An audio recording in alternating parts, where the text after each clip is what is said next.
Well, sadly, the incredibly dangerous small boat situation of boats crossing from France has seen a loss of life. 4 people confirmed to have died, announced by Home Secretary Suella Braverman today.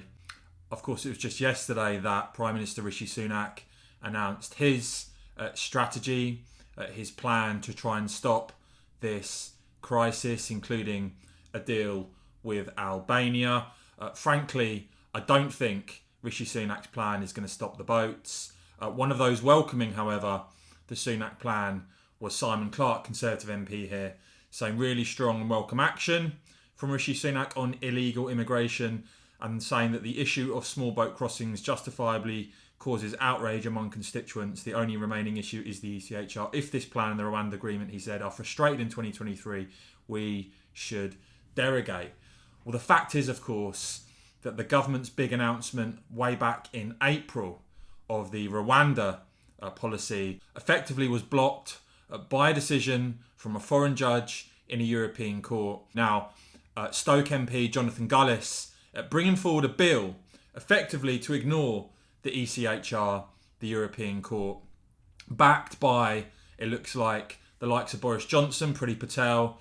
Of course, many may ask, well, we had Priti Patel as Home Secretary at the time, we had Boris Johnson as Prime Minister at the time, why didn't they ignore ECHR, especially when you look at public opinion, when you look at Conservative voters now strongly of the opinion that we should leave ECHR. And so Rishi Sunak now being pressured by Conservative MPs to ignore the ECHR. And of course we know that Suella Braverman, the Home Secretary, herself has said many times that the UK must leave ECHR.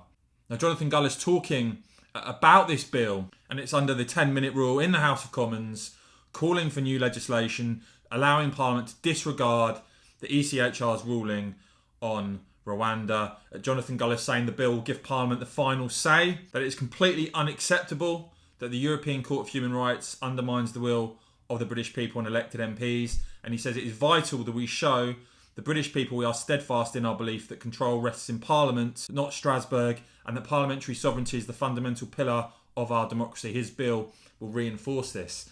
Whether this goes anywhere, we'll have to wait and see. It seems to me this crisis that has sadly got worse year after year requires a far tougher approach. Let me know your thoughts on all of this in the comments below, guys. And of course, as ever, cheers for watching.